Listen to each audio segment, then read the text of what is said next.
अब आईएएस के एग्जाम में एक तरीका ये हो सकता है कि आप कहें कि भाई समानता होनी चाहिए, और समानता का मतलब ये है कि देश का कोई भी बच्चा जिसकी उम्र 21 साल हो चुकी है एग्जाम दे।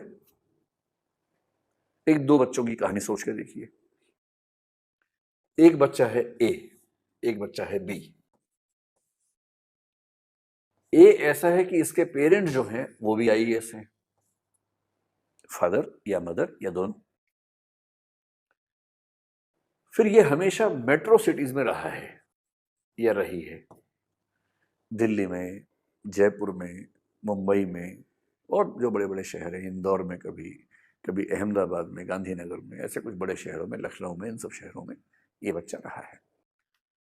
अंग्रेजी माध्यम से पढ़ा है, जो कि बहुत स्वाभाविक है कि अगर उसके पेरेंट्स का प्रोफाइल ये है और बड़े शहरों में बच्चा रहा है तो अंग्रेजी माध्यम से ही पढ़ा होगा। फिर उसे दुनिया भर की गाइडेंस मिली है उसके पेरेंट्स ने, और उसके अच्छे अच्छे स्कूल, इतने अच्छे स्कूल जहाँ टीचर्स की जिम्मेदारी है कि एक एक बच्चे का रिजल्ट अच्छा हो, जहाँ एक क्लास में केवल 20-25 बच्चे होते हैं, सरकारी स्कूल की तरह 60-70-80-100 बच्चे नहीं होते हैं, 20-25 बच्चे सिर्फ, और एक एक बच्चे पर ध्यान देना टीचर की जिम्मेदारी है। बार बार पेरेंट टीचर मीटिंग होती है, पेरेंट्स को इन्वॉल्व करके बताया जाता है कि बच्चा कहाँ गड़बड़ है। फिर जहाँ बच्चा इतने अच्छे स्कूल में पढ़ने के बाद भी काम ठीक से नहीं कर पाया तो उसको उसके पेरेंट्स ने बहुत अच्छे और महंगे टीचर से ट्यूशन्स भी लगवा दी हैं, ये सुविधा भी है।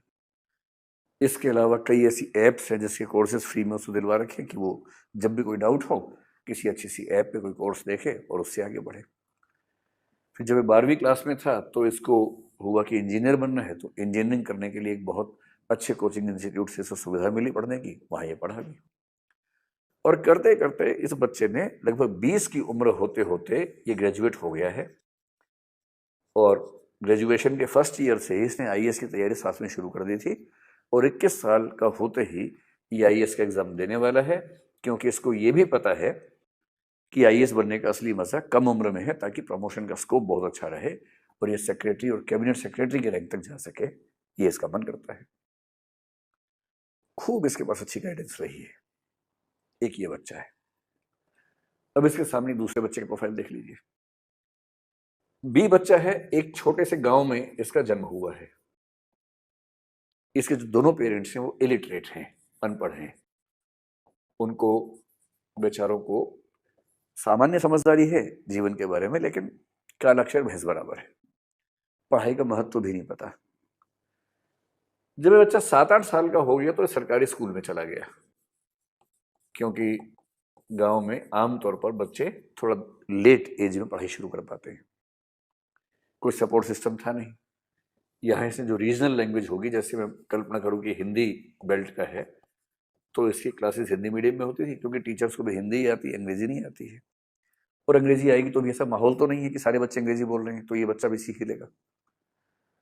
टीचर बहुत पीटते भी हैं, पढ़ाने में बहुत रुचि नहीं है, सरकारी स्कूल में है तो कुछ कुछ छोड़ दें, आमतौर पर रुचि नहीं है।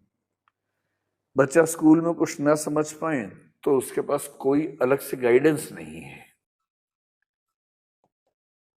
वो चाहे कि मैं ट्यूशन पढ़ लूँ तो उसके पेरेंट्स के पास इतने पैसे भी नहीं, और वहाँ पर कोई ऐसा अच्छा टीचर भी नहीं है कि उससे ट्यूशन पढ़ने को उसको बहुत फायदा हो। कोई ट्यूशन नहीं, कुछ नहीं।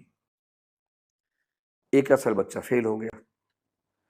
फिर बच्चा जिस कॉलेज में गया उस राज्य में, वहाँ यूनिवर्सिटी का सिस्टम बहुत लेट चलता था, और करते करते ये बच्चा करीब 24-25 की उम्र में जाके अगर हो पाया तो ग्रेजुएट हुआ। ये बच्चा 20 में ग्रेजुएट हो चुका है और साथ में आईएएस की तैयारी भी कर चुका है। ये 25 की उम्र में जाके ग्रेजुएट हुआ है गिरते पड़ते किसी तरह से, और इसके परिवार से कोई सपोर्ट नहीं है। परिवार लगातार कह रहा है कि छोटी सी नौकरी पकड़ लो और शांति से बैठ जाओ।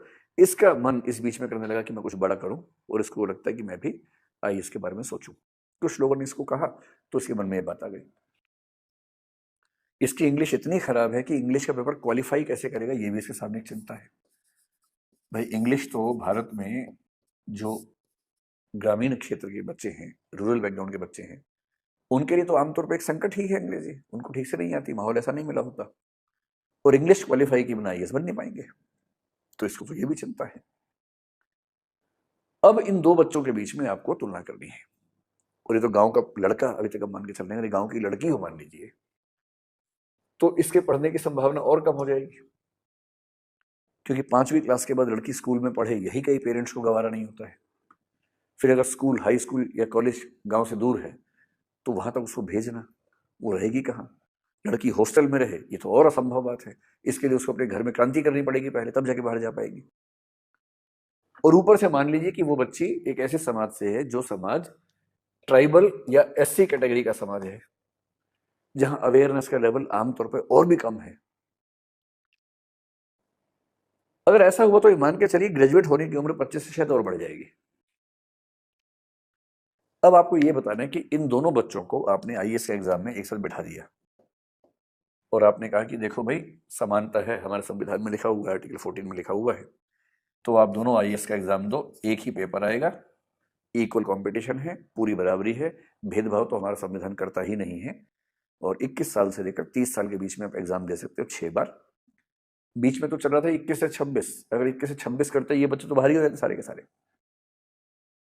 तो गनीमत है कि अभी 21 से 32 से 30 था, 30 भी ठीक था वैसे तो 21 से 30 साल तक का समय है और आपके पास 6 प्रयास हैं, 5 प्रयास हैं, आप इक्वल हैं, फाइट कीजिए।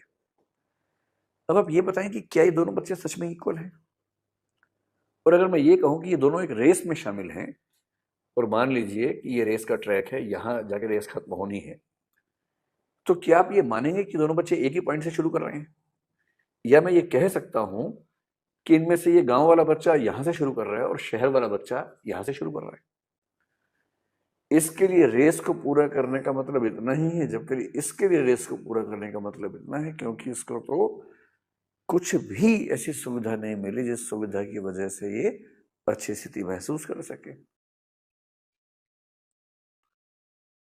अब आप ये बताइए कि समानता का सही मतलब क्या होता है और समानता के, इक्वालिटी के सही मतलब पे ही पूरी डिबेट चलती है। और एक कंसेप्ट विकसित हुआ जिसको हम बोलते हैं पॉजिटिव इक्वालिटी, यानी कि समानता का सकारात्मक अर्थ। सकारात्मक अर्थ ये कहता है कि समानता का मतलब केवल रूल्स बराबर होना नहीं है, बल्कि जो वंचित वर्ग के लोग हैं, जो पिछड़े हुए लोग हैं, उनकी और मंजिल की, अवसर की दूरी उतनी ही रह जाए जितनी दूरी एक सामान्य वर्ग के व्यक्ति की है। यह भी समानता है। और समानता का मतलब यह हुआ कि जो वंचित वर्ग हैं, डिप्राइव्ड क्लासेस हैं, उन क्लासेस के पक्ष में थोड़ा सा कुछ कदम उठाना, थोड़ा सा फ्लेक्सिबल होना, थोड़ा सा रूल्स को चेंज करना, उनको बचाने का प्रयास करना। जैसे अगर एक बच्चा कमजोर है तो उस बच्चे को कुछ समय तक दूसरे बच्चे की तुलना में ज्यादा दूध देना ताकि उसको सही पोषण मिल सके। यदि एक व्यक्ति की हाइट बहुत कम है, दूसरे व्यक्ति की हाइट बहुत ज्यादा है, तो उनमें बराबरी लाने के लिए खेल के नियम में थोड़ा सा चेंज कर देना। जैसे तुम्हारी हाइट और बास्केट की हाइट में जितना अंतर है उतना ही अंतर इस बच्चे की हाइट और इसकी बास्केट की हाइट में होना चाहिए। जैसे हम घर में करते हैं क्रिकेट खेलते हुए कि अगर छोटा बच्चा खेल रहा है हमारे साथ और साथ में बड़े लोग खेल रहे हैं, तो हम छोटे बच्चों को क्या बोलते हैं कि तुम्हारी 2 बारियां हैं, हमारी एक बारी है। क्यों करते हैं? हम जानते हैं कि उस कंपटीशन में वो टिक नहीं पाएगा, वो जल्दी आउट हो जाएगा, हम लोग जल्दी आउट नहीं होंगे। तो अगर वो जल्दी आउट हो गया तो उसका उत्साह खत्म हो जाएगा, उसका मोटिवेशन खत्म हो जाएगा, उसका खेलने का मन नहीं करेगा। उसके बाद उसका उत्साह बढ़ाने के लिए हम क्या बोलते हैं, तुम्हारी 2 बारियां हैं। फिर हम ये भी कहते हैं कि हमारे लिए बाउंड्री लाइन वो है, उसके पार छक्का होगा, लेकिन तुम्हारे लिए बाउंड्री लाइन ये है, तुमने इसको पार कर दिया तो छक्का मार लेंगे। जब घर की दुनिया में छोटे छोटे लेवल पर हम ऐसे रूल्स फ्लेक्सिबल बनाते हैं, तो बड़े स्तर पे क्यों नहीं? क्योंकि परिवार के स्तर पर हम उन सब बातों को समझते हैं जो समाज का स्तर आते ही भूल जाते हैं। और हेगल ने यही कहा था कि जो फीलिंग परिवार को लेके आती है, अगर वो समाज को लेके आने लग जाए तो समस्या खत्म हो जाए। पर होता क्या है कि जब तक हम परिवार में हैं तो हम चाहते हैं कि हम त्याग करें, और जब हम समाज में उतरते हैं तो हम चाहते हैं कि ज्यादा से ज्यादा संसाधनों को लूट लें अपने पक्ष में, बाकी लोगों को ना मिले। और इसीलिए हीगल ने कहा कि जो परिवार है उसमें जो अल्ट्रुइज्म है, इंडिविजुअलिस्टिक या पार्टिकुलरिस्टिक अल्ट्रुइज्म है, कुछ विशेष व्यक्तियों के प्रति त्याग की भावना है। और सिविल सोसाइटी में, समाज में जो यूनिवर्सलिस्टिक इगोइज्म है, जो सबके प्रति हमारा अहंकार का भाव है, ईगो का भाव है, स्वार्थ का भाव है, ये दोनों इतने विरोधी हैं कि हम परिवार के सिद्धांतों से समाज को चला ही नहीं पाते।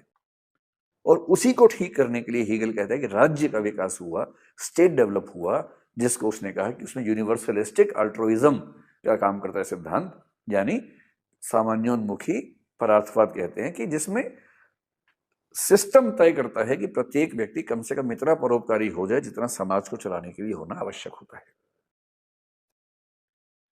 इसलिए जब हम कहते हैं कि समानता क्या है, समानता का ज्यादा अच्छा कंसेप्ट माना जाता है पॉजिटिव इक्वालिटी।